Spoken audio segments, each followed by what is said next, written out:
그러므로 형제들아, 내가 하나님의 모든 자비하심으로 너희를 권하노니 너희 몸을 하나님이 기뻐하시는 거룩한 산 제물로 드리라. 이는 너희가 드릴 영적 예배니라. 너희는 이 세대를 본받지 말고 오직 마음을 새롭게 함으로 변화를 받아 하나님의 선하시고 기뻐하시고 온전하신 뜻이 무엇인지 분별하도록 하라. 아멘.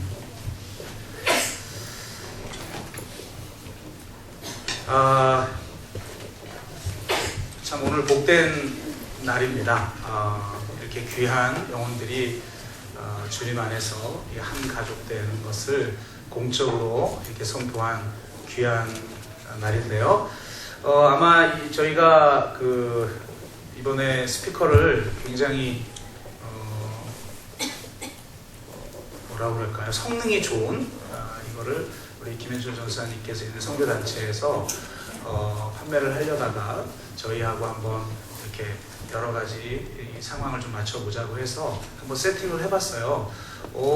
스피커 굉장히 성능이 좋은데 아마 이제 저희하고 이렇게 뭔가 시스템하고 조인하면서 약간의 잡음이 지금 들리는 것 같죠? 네, 이게 전혀 안 들리다가 좀 들리다가 이제 이런 것들을 좀 이제 실험하면서 잡으면 굉장히 좋을 것 같아요. 이전에 저희가 사용했던 스피커가 300에서 한 600 정도밖에 안 되는데 이거는 3600, 그러니까 3.6kW 정도 되는 그런 거죠. 그래서 여기서 그냥 아무리 센 걸 쏴줘도 이 공간 전체가 이렇게 충분하게 소리를 잡아주는 굉장히 성능이 좋은 건데요. 한번 실험하느라고 이렇게 중간중간 소리가 나도 그냥 나는구나 하시고 여러분은 제 말씀에 집중해 주시면 좋겠습니다. 네. 제가 지난주에 목금 이틀간 서울 장신대 개강수련회에 설교를 하고 왔습니다. 근데 총장님하고 대화를 좀 하다 보니까 총장님이 그런 말씀을 하더라고요. 지금 이 젊은이들이 교회에 너무 없다. 기독교 대학이라고 하는 연세대에 크리스찬이 5%밖에 안 된대요. 그리고 일반 아마 교회의 청년들은 한 3%밖에 안 될 것이다. 이렇게 추측을 지금 하더라고요. 와, 그러니까 이 청년들이 자라서 교회 주축이 될 때쯤 되면 25%가 기독교인이라고 했던 시절은 가고 이제 약 전 국민의 3%만 기독교인인 시대가 곧 온다라는 거죠. 그래서 굉장히 참 충격이고, 또 한편으로는 우리 젊은이들이 왜 교회를 도대체 나오지 않는가. 물론 이 세상이 훨씬 더 세속화되었기 때문에 종교를 대체하는 여러 가지 기능들이 제도화되고, 또 정말 세상이 매력적이고 교회를 통하지 않고도 충분히 만족과 행복을 누릴 수 있는 어떤 문화들이 이제 많이 발전했기 때문에 교회를 나오지 않는다. 뭐 이런 것도 있겠지만 이 젊은이들의 이 고민들을 교회가 도저히 수용을 해주지를 못하는 거죠. 또 매우 실망스러운 그런 모습들이 굉장히 많이 나타나고 있지 않습니까? 연일 매스컴을 통해서 보도되는 교회의 모습들을 보면 우리들조차도 도대체 어떻게 저런 일이 발생할 수 있는가, 이런 마음으로 우리가 그 소식을 접하니 우리 젊은이들이 볼 땐 이건 도대체가 상식 이하의 집단이고 함께하기 어려운 그런 공동체로 이해되어지니 누가 교회를 나가고 싶고 기독교의 귀의를 하고 싶겠습니까? 참 이게 정말 안타까운 현실인 것이죠. 그러다 보니까 저도 그 자리에 모여있는 젊은이들을 보면서 더욱 안타깝고 애틋한 마음들이 많이 들더라고요. 그래서 첫날은 정말 그 학생들을 위로하는 그런 설교를 했고, 정말 아이들이 첫째 날 저녁에 뜨겁게 기도하고 많은 은혜를 누렸어요. 우리 학생들뿐만 아니라 교수들이 찾아와서 은혜 받고 회복됐다고 그런 말들을 많이 해줬는데, 제가 둘째 날에는 아주 작심을 하고 좀 세게 얘기를 했어요. 다시는 안 부를 것 같아요. 도대체 지금 한국교회가 어느 지경인데 한국교회를 이끄는 영적 지도자들이 정신을 못 차리고 있다. 각 교단의 영적 지도자들, 대형교회의 이 영적 지도자들을 다 잘라버려야 된다고 세게 얘기를 했다. 학생들은 아멘 그러는데 교수들은 사색이 되어 계시다. 앞에 총장님이 제일 앞자리에 앉아 계시는데 아주 울그락불그락 하시더라고요. 그렇지만 정말 이 한국교회가 바뀌지 않으면 안 되겠다라는 그런 마음으로 정말 강하게 설교를 하고 왔습니다. 그렇지만 결론은 뭐냐? 이렇게 세상에 욕을 먹고 있고 하나님의 영광이 땅에 떨어져 버린 이 순간조차도 이 세상에 대한 진정한 희망은 교회에 있다. 그러므로 정말 교회에 대해 새로운 희망을 품고 새로운 교회를 세워나가는 우리 젊은이들이 좀 됐으면 좋겠다. 이렇게 결론을 내리고 왔습니다. 오늘 동일한 메시지를 여러분에게 드리고자 합니다. 아무리 절망스러워도 결국 교회가 희망이라는 걸 잊지 않았으면 좋겠습니다. 아무리 실망스러워도 결국 하나님에 대하는 교회라고 하는 사실을 우리가 기억했으면 좋겠습니다. 그렇다면 도대체 교회가 희망이 되기 위해서 우리는 어떻게 해야 할까요? 많은 말을 할 수가 있지만 오늘 본문 말씀을 통해서 우리에게 주는 도전은 뭐냐면 정말 교회가 희망임을 이 세상에 보여주려면 그리스도인의 삶이 삶의 제사로 드려져야 한다라고 말하고 있습니다. 구원의 진가는 우리가 무엇으로부터 구원받았는가에서 나타나는 것이 아니라 우리가 무엇을 위해 구원받았는가에서 나타난다는 겁니다. 우리는 죄로부터 구원을 받았지만 또한 하나님께 예배하기 위해 구원을 받았다는 거예요. 우리는 그를 경외하고 그를 기뻐하기 위해 구원을 받았다는 겁니다. 우리는 예배를 통해 하나님의 영광을 이 세상 가운데 나타내기 위해 구원을 받았다는 겁니다. 그런데 진정한 예배는 종교 예식으로서의 예배가 아니라 삶의 제사로서의 예배라는 겁니다. 우리가 전 인격과 온 삶으로 드리는 거룩한 산 제사로 드리는 그 예배가 진정한 예배라는 것입니다. 하나님이 우리를 구원하셨다는 것은 하나님의 이름을 거룩하게 하고 그분께 영광을 돌리는 공동체로 우리를 징집하셨다라는 것을 의미합니다. 여러분, 교회라고 하는, 우리 지금 한자로 말하면 교회, 이게 뭐예요? 가르칠 교자, 모일 회자, 가르침이 있는 모임, 이런 뜻 아니에요. 그런데 이게 원래 성경에 말하고 있는 교회라는 말의 원어인 헬라어 에클레시아를 뜻하는 것으로 적합한가? 그렇지 않아요.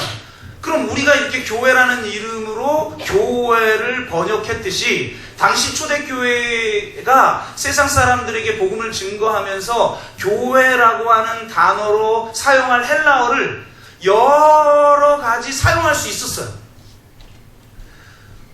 그런데 왜 하필이면 초대교회는 에클레시아라는 단어로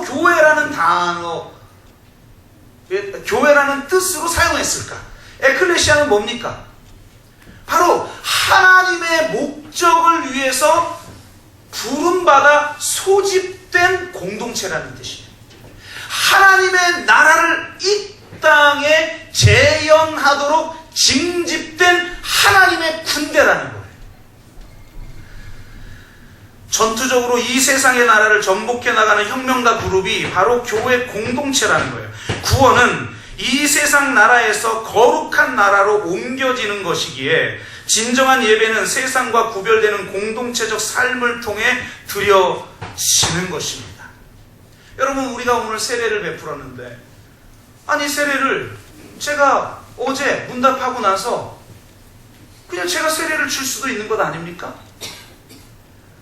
혹은 그 이외에 무슨 특별한 프로그램을 가지고 거기에서 세례를 줄 수도 있는 것 아닙니까? 그런데 왜 이 공적 예배의 전체 성도 앞에서 세례를 합니까? 세례가 단순히 내가 예수님 믿고 천국 갈 티켓을 땄다, 구원 티켓을 땄다라고 하는 것을 확증해주는 사건이라면 굳이 공동체 전체 앞에서 이걸 할 리가 없죠. 그것은 세례라는 것이 단순히 그런 의미가 아니라 바로 이분들이 하나님의 공동체로 징집되었음을 공적으로 선포하여 이분들이 이제 비로소 하나님의 백성의 공동체에 편입되어졌다라는 것을 보여주는 예식이라는 거예요. 구원이라는 것은 단순히 우리가 예수 믿고 나서 내 개인의 영혼이 천국 가는 그런 것만을 의미하는 것이 아니라 바로 하나님의 나라 백성의 공동체에 편입되는 것을 의미하는 것입니다. 오직 십자가에 의해, 십자가의 은혜에 의해, 십자가의 능력에 의해, 십자가의 덕성에 의해 세상에 대항하도록 부름받은 공동체에 편입되어 하나님 나라의 백성이 되는 것을 구원이라고 한다는 겁니다. 그런 구원받은 백성들이 하나님을 예배하는 것이 바로 하나님의 목적이라는 거예요. 주를 예배한다는 것은 모든 우상을 타파하는 가장 전투적인 행위예요. 주를 예배한다는 것은 나의 욕망을 십자가에 못 박는 것이며 하나님보다 높아진 것을 회파하는 것입니다. 예배는 오직 하나님만을 높임으로써 모든 것을 상대화시키는 우상 타파적인 행위라는 거예요. 이런 예배 행위를 통해 하나님의 나라가 이 땅에 이루어지는 것입니다. 성경에서 말하는 하나님의 나라는 죽어서 가는 장소만을 의미하는 것이 아니라 하나님이 왕으로서 주권적으로 통치하는 상태를 나타내는 거예요. 예배는 바로 이렇게 하나님만이 왕이시라고 인정하는 행위이며 하나님의 주권적 통치를 이 땅에 실현하는 실제적인 행위라는 거예요. 그래서 우리의 전 삶이 하나님의 나라를 재현하는 삶이 될 때 그것이 예배가 되는 삶일 수 있다는 겁니다.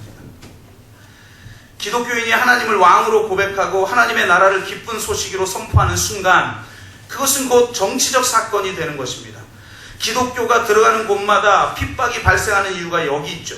우리가 구원을 받는다는 것은 하나님을 왕으로 고백하는 것이며 하나님 나라의 시민이 된다는 거예요. 그래서 회개라는 것은 내 개인적으로 특정한 무슨 잘못들을 한 것에 대해서 울고 불고 짜는 것을 말하는 게 아니에요. 회개라는 것은 뭐냐면 세상 나라와 하나님 나라 사이에 놓여진 그 국경선을 넘어가는 거예요. 여러분, 허락도 없이 국경선 넘어가면 어떻게 되죠? 불법행위죠. 그래서 그의 나라의 권세들이 그 불법적으로 국경선을 넘어가는 사람들을 잡거나 혹은 죽이거나 하죠. 그러니까 이 세상이 하나님의 백성이 되기 위해서 하나님의 나라와 세상 나라 사이에 놓여진 그 국경선을 과감하게 넘어서는 자들, 진정으로 회개하는 자들, 그런 자들을 핍박할 수밖에 없는 것이죠. 그러므로 우리가 진정으로 예수 그리스도를 우리의 왕으로, 하나님을 우리의 왕으로 고백한다는 것은 굉장히 위험한 행위인 것입니다. 그래서 사도행전 17장 6절에서 7절 말씀을 보면 가이사의 명을 어기고 예수를 임금이라고 부르는 천하를 어지럽게 하는 자들이라고 그리스도인을 묘사하고 있는 것입니다. 오직 예수 그리스도만 우리의 왕이라고 인정하는 사람들은 이 세상의 모든 권세를 헛된 것으로, 우상을 섬기는 것으로 만드는 능력이 있다는 거예요. 그래서 예수 그리스도만을 오직 진정으로 왕으로 인정하는 사람들은 핍박을 받을 수밖에 없고 그 사람들이 가는 곳마다 새로운 왕을 고백하는 고백함을 통해서, 선포함을 통해서, 그리고 그 왕이 이룬 하나님의 통치를 통해서 이룬 하나님의 나라를 재현하는 것을 통해서 이 세상을 근본적으로 변화시킬 수밖에 없다는 거예요. 하나님의 공동체의 정체성을 보여주는 삶은 이 세상 나라의 시민적 덕성으로는 도무지 포착할 수 없는 급진적인 성격을 가지고 있는 것입니다. 교회의 삶이란 이 세상의 시민적 덕성이 아니라 오직 십자가의 덕성에 의해 나타나는 줄로 믿습니다. 현대 교회가 힘을 잃어가는 이유가 무엇이냐? 그 중에 하나는 교회 공동체성을 보편적이고 상식적인 시민적 삶의 수준에 놓는 거예요. 그래서 이 세상에 잘 적응하고 이 세상에 성공하는 상이 곧 그리스도인인 것처럼 만들어 놓은 이게 바로 교회의 타락이라는 것입니다. 교회는 이 땅에서 나그네 된 백성이에요. 우리가 나그네라는 말은 무슨 의미냐면 이 땅의 그 어떤 것에 대해서도 탐복하지 않고 이 땅의 그 어떤 것에도 동화되지 않는 사람들이라는 의미예요. 우리는 이 세상에 정착하는 정착민이 아니에요.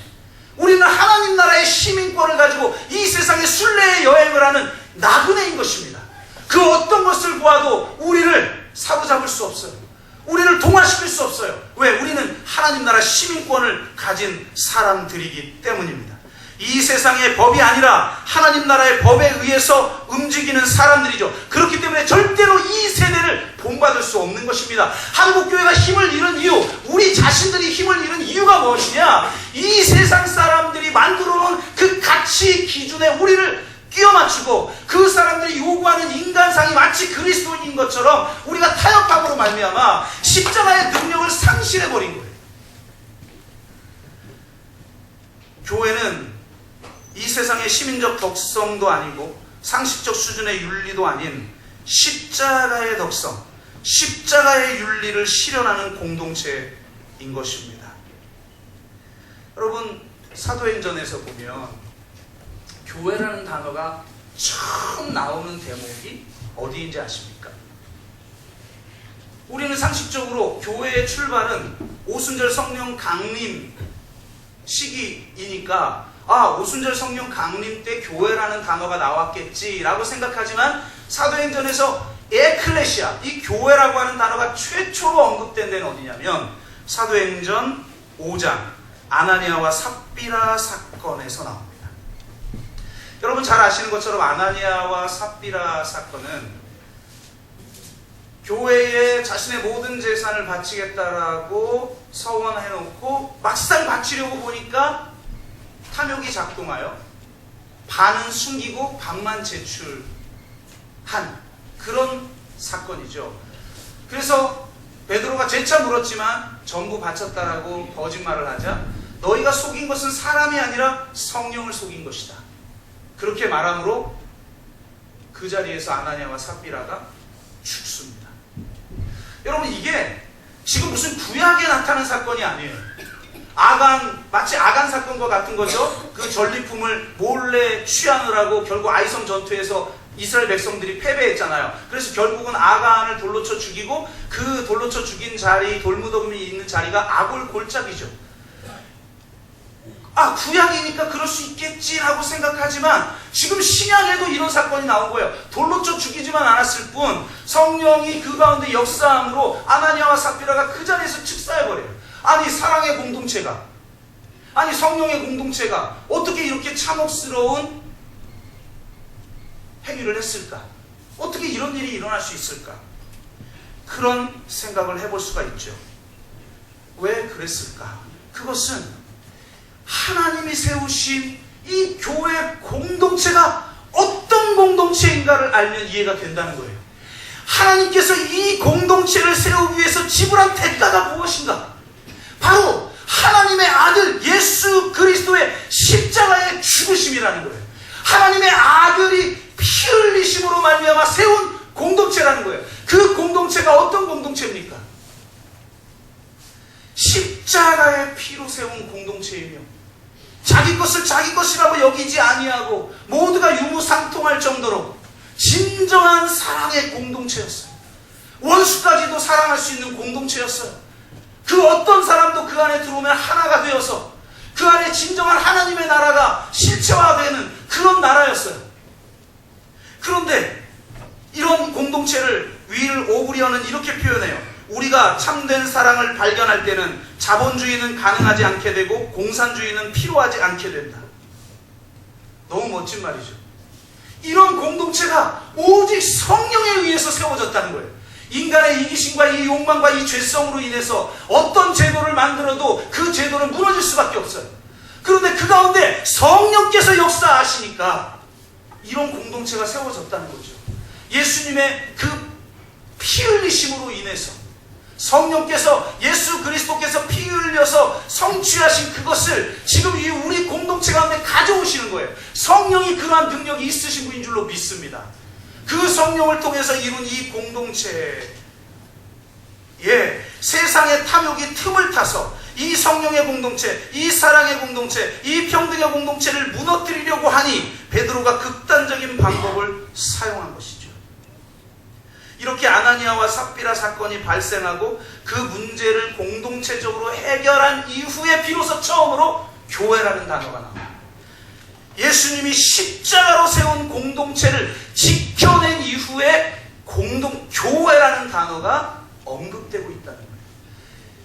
우리가 진정으로 예수 그리스도께서 피 흘리심으로 세운 그 각주보사신 이 공동체의 정체성을 지켜내느냐 내지 못하느냐, 이 세상의 나라의 시민적 덕성 수준으로 우리는 만족할 것이냐, 아니면 십자가의 은혜와 십자가의 능력이 살아있는 그런 하나님 나라 백성의 공동체를 세울 것인가.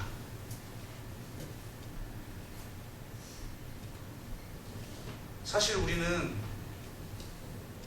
그걸 세울 능력이 없죠. 요즘 보니까 아까 두 번째로 우리 찬양팀에서 함께 부른 곡이 유행인가 봐요. 제가 서울 장신대에 갔더니 설교하기 전에 특송을 하는데, 대표기도를 하고 끝나고 특송을 하는데 특송곡이 뭔지 알아요? 준호 안전합니다. 이 곡이었어요. 많은 사람들이 부르는 아이들도 눈물을 흘리면서 부르고 듣는 사람도 은혜를 받더라고요. 여러분, 이 찬양을 부를 때마다 눈물이 찔끔찔끔거리지 않나요? 주님, 우린 연약합니다. 주님, 저는 또 넘어집니다. 이 찬양을 부를 때마다 주님은 나를 위해서 피 흘려 죽으셨건만 나의 삶이라는 것은 왜 이렇게 연약하고 나는 왜 또 이렇게 넘어지는가, 그런 나 자신의 모습을 발견하고 그 앞에서 또 눈물일 수밖에 없고, 그런 나를 또한 받으시고 또한 용납하시는 주님의 은혜 때문에 눈물을 흘릴 수밖에 없는 사람들이죠. 우리는 정말 연약합니다.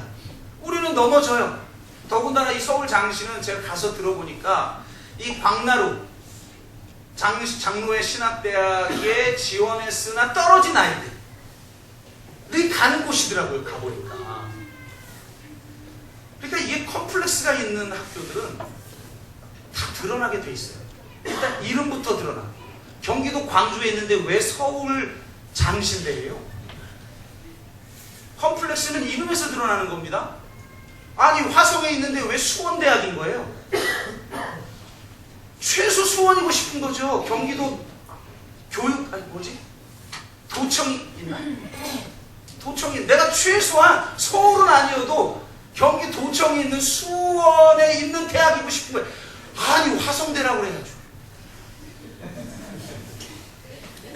창피한 줄 알아야지. 창피한 줄. 이게 컴플렉스인 거예요. 뭔 서울 장신대예요. 그렇게 서울 가고 싶어? 그래서 얘기를 들어보니까 애들이 컴플렉스 덩어리라는 거예요. 교수들도 무시하더라고. 저한테 설명하는데 뭐라고 그러냐면, 예배를 하던, 제가 얘들 예배 드린 거 보니까 굉장히 뜨겁게 예배하네요. 그랬더니 이 돌대가리들이 공부할 때는 제대로 못하더니 예배할 때만 은혜 엄청 받는다. 교수가 이런 말을 써도 되나? 한편으로 오죽 답답하면 그러겠어요. 그러니까 참 자기 교수들한테도 그런 취급을 받고 실제로 서울에 있는 장신대를 가지 못해서 이름만 서울 장신대인 대학을 다니고 있는 이 아이들의 컴플렉스가 얼마나 크겠어요. 그러니까 주님, 저는 연약함. 그래서 제가 첫날 저녁에는 정말 그 아이들을 위해서 설교했어요. 하나님이 누굴 쓰시는가? 이 세상에 힘 있는 자들, 이 세상에 많이 배운 자들, 이 세상에 똑똑한 자들, 이 세상에 많은 것을 소유한 자들을 사용하시는 게 아니에요.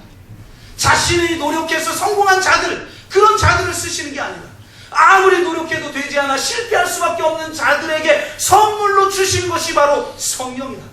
바로 그런 연약한 자들을 들어 쓰셔서 이 세상에 힘 있는 자들, 부자들, 많이 배운 자들을 부끄럽게 하시려고 우리에게 복음의 능력을 주셨다. 너희들이 공부를 못하고 너희들이 힘이 없기 때문에 중심에 서지 못하고 저 변방으로 갈 수밖에 없는 사람들이기 때문에 너희들이 희망이다. 아멘? 진정한 희망은, 진정한 새로운 변혁은 어디서 일어나느냐? 변방에서 일어난다. 중심에 서는 자들은 중심의 기득권에 동화되느라고 새로운 걸 일으킬 수 없지만 변방에 소외된 자들을 통해서 진정한 하나님의 변화는 일어난다. 나도 변방에 있다. 여기가 변방인지 모르겠지만 어쨌든 화성 이름 쓰기 싫어서 수원이라고 이름을 붙이는 곳이니까 변방 중에 하나겠죠. 하나님은 바로 그런 자들을 높이셔서 하나님의 구원을 이루시기를 원하시는 줄로 믿습니다. 그렇기 때문에 자격 없는 우리가 이 십자가 은혜 앞에 나오는 거죠. 내가 연약한데, 내가 자격이 없는데, 나는 또 넘어지는데, 그런데 하나님의 전략은 뭐냐? 바로 그 연약한 자들을 통해 도대체 부유하고 많이 배우고 권력을 가진 자들이 할 수 없는 것을 하시겠다는 거예요.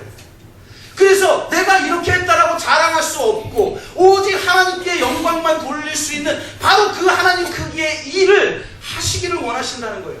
그래서 나는 연약하고 나는 아무것도 할 수 없지만 성령이 우리 안에 계심으로 말미암아 성령께서 친히 하나님의 위대한 일들을 행하시고 하나님 나라의 실제를 우리 공동체를 통해서 보여주기를 원하신다는 거예요. 그래서 교회가 하나님의 전략입니다.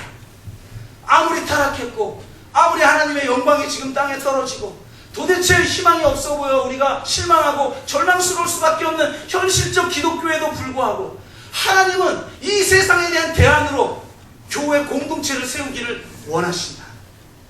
그것을 위해서 아들까지 아낌없이 피 흘리게 하셨다. 그 예수 그리스도의 십자가를 통해서 성취하신 그 하나님의 나라를 성령께서 지금 이 공동체 가운데 나타내실 수 있다. 나는 연약하고 나는 또 넘어지지만 바로 그 성령께서 우리를 새롭게 하시고 세상이 도무지 꿈꾸지 못하는 그 하나님의 공동체, 사랑으로 완전히 하나가 되어서 남자나 여자나 종이나 자유자나 유대인이나 헬라인이나 완전히 하나가 되는 진정한 사랑의 공동체, 자기 것을 자기 것이라고 여기지 아니하며 물질을 유무상통하는 공동체, 자본주의가 가능하지 않고 공산주의가 필요하지 않은 진정한 사랑의 공동체, 진정한 성령의 공동체가 십자가의 능력으로 성령의 능력으로 이루어진 줄로 믿습니다. 그것을 꿈꾸는 사람들을 통해서 하나님이 새롭게 교회를 세워가실 줄로 믿습니다. 심플웨이라는 기독교 공동체를 이끌고 있는 쉐인 클레어본이라는 사람이 있어요. 그가 이 심플웨이라는 굉장히 독특한 공동체를 세우게 된 계기가 있어요. 아주 우연한 기회 때문이었는데요. 빈민가에 몇 년 동안 버려진 채 방치되어 있는 에드워드 성당에 아이들과 엄마들로 이루어져 있는 40명가량의 노숙자 집단이 살게 되었는데 소유권을 가지고 있는 교회 당국이 아무래도 이게 성당에 노숙자들이 사니까 이미지가 좋지 않아서 결국 그들을 내어 쫓으려고 했어요. 그래서 이 소식이 담겨진 신문을 그의 친구가 가지고 와서 그를 찾아왔어요. 그래서 이 쉐인 클레어본이 그럼 친구와 함께 그 성당을 방문하기로 합니다. 그는 개신교인임에도 불구하고 이 성당에 찾아가요. 그곳에 가보니까 현수막에 이렇게 적혀 있다고 해요. 주일에는 어떤 노숙자를 예배하고 월요일에는 다른 노숙자를 무시하다니 이게 웬 말이냐. 여러분, 주일에 어떤 노숙자를 예배하죠? 예수님을 예배하잖아요. 예수님이 뭐라고 그랬어요? 인자는 머리 둘 곳이 없다. 진짜 노숙자로 사신 분이죠. 노숙자로 사시다가 가끔 아지트되는, 성경에 보니까 예루살렘에 어떤 근거지가 있었던 것 같죠. 아마도 베드로의 장모 집일 것이다 이렇게 신학자들은 추측하는데, 그곳에 잠시 머물고 또 그냥 머리 둘 곳 없이 다니셨던 분인 거예요. 그러니까 너희들이 주일날에는 그 노숙자를 예배하더니 이제 다른 노숙자, 월요일날이 딱 되니까 다른 노숙자 내쫓냐? 이게 웬 말이냐? 이게 현승하게 돼 있는 거예요. 그 문구를 보면서 하나님께서 이들을 보호하기를 원하시는구나, 이걸 깨닫고 그가 그곳에 함께 아예 살게 됩니다. 그러면서 다양한 것들을 경험하게 되는데요. 한 번은 이런 일도 있었다고 해요. 강제로 퇴거하기 위해서 출동한 경찰과 신부들이 이 사건을 보도하기 위해 달려온 기자들 때문에 포기하고 돌아가는 일이 생겨요. 그러니까 여러분, 예를 들어 진짜 개발을 해야 돼서 그 성당을 뭐 부수고 뭐 새로 지어야 된다든지 뭐 이런 게 아니라 교회 이미지 때문에 그냥 노숙자를 내쫓으려고 하는 그런 상황이에요.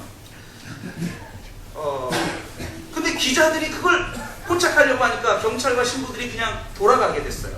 그러니까 이게 안 되겠거든요. 그래서 경찰을 통해서는 안 되겠다. 그러면 좀 더 정당한 이유를 세상 사람들에게 좀 알리는 게 필요하겠구나. 그래서 소방관들을 보내기로 결정합니다. 화재 안전 점검을 하게 해서 이 건물은 매우 위험한 건물이다 라고 판정이 나면, 야 위험한데 거기 살면 안 되잖아 라고 하는 여론도 일게 되니까 매우 합법적이고 정당하게 이들을 내쫓을 수 있겠다라는 생각을 합니다. 그래서 몇 월 며칠 소방관이 안전점검하러 갑니다. 이런 공문을 보냅니다. 이 소식을 듣고 소방관이 오기로 한 전날 대책 회의를 하고 있는데, 갑자기 밤 늦은 시간에 소방관들이 들이닥쳤어요. 2명의 소방관들이 들이닥쳐서 기습 공격인 줄 알고 긴장하고 있는데, 그들이 이렇게 말하는 거예요. 저희들은 내일 와야 할 사람들과 함께 와야 하는데 저희가 몰래 오늘 여기에 왔습니다. 이 사실이 알려지면 저희는 어떤 불이익이 당할지도 모릅니다. 하지만 저희는 여러분이 옳다는 것을 알고 있고 그들이 어떤 부분을 집중적으로 점검할지도 잘 알고 있습니다. 그러기에 조금이라도 도움이 되고자 이 자리에 왔습니다. 그렇게 얘기하고 나서 도구상자를 들고 이 성당 구석구석에 소방관들이 안전점검을 할 만한 곳은 가서 전부 고쳐버립니다. 그래서 새벽까지 모든 안전점검을 다 마치고 나서 새벽에 돌아간 거예요. 마치 야곱과 씨름하다가 새벽이 되니 돌아갔던 천사처럼 그렇게 돌아간 거예요. 그리고 나서 다음날 안전점검반들이 들이닥쳤는데요. 그들이 전부 샅샅이 안전점검하고 나서 결론을 어떻게 내렸냐. 보고서에 이렇게 제출했어요. 이들을 강제 퇴거시킬 명분 없음. 이 건물은 화재 안전 기준에 매우 적합함. 전문가가 고쳤으니 당연한 거죠. 그런데 그날 함께 올 사람이라고 했던 그 소방관들은 보이지가 않는 거예요. 그래서 이 쉐인 클레어버는 이건 하나님이 보낸 천사라고 아직도 믿고 있다는 거예요. 이렇게 위기를 모면하자 많은 곳에서 많은 사람들이 지원 물품을 내기 시작합니다. 병원에서 또 학교에서 또 곳곳에서, 그 심지어는 마피아 조직도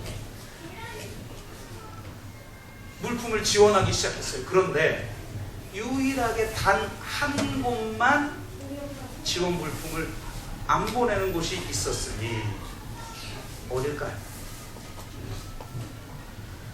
교회도 교회라고 대답을 하니 세상 사람들도 바로 교회라는 이름이 나오겠죠. 교회만 괜히 지원품을 냈다가 불이익을 당할까봐. 아니 십자가를 짊어지고 예수의 길을 가는 공동체가 이 세상의 불이익? 그것 때문에 지원물품을 안 보낸다고요?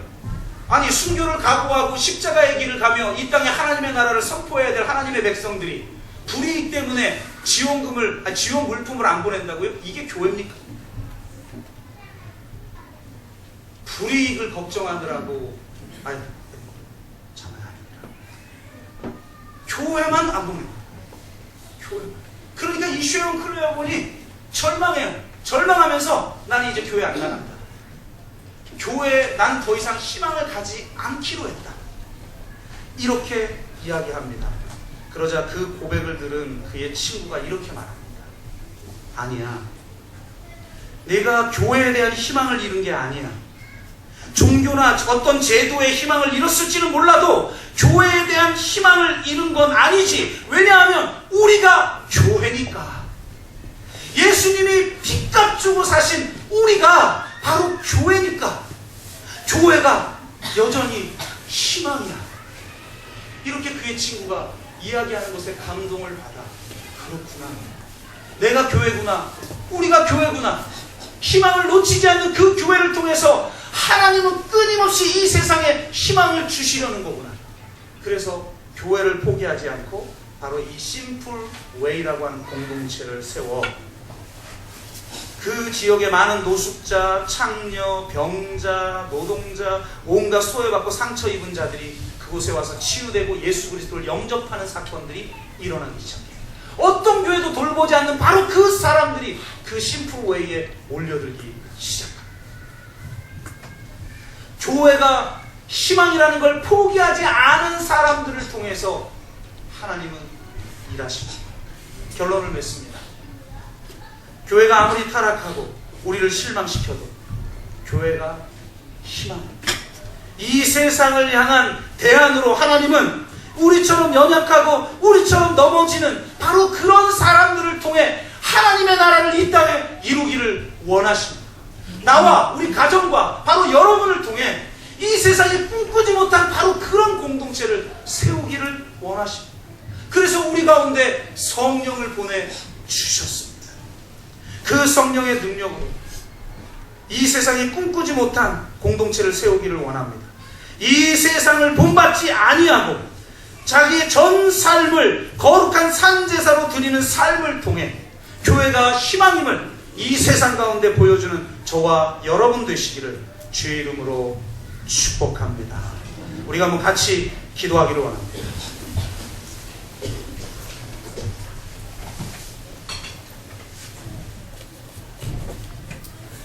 같이 기도할 때 주님, 저는 연약합니다.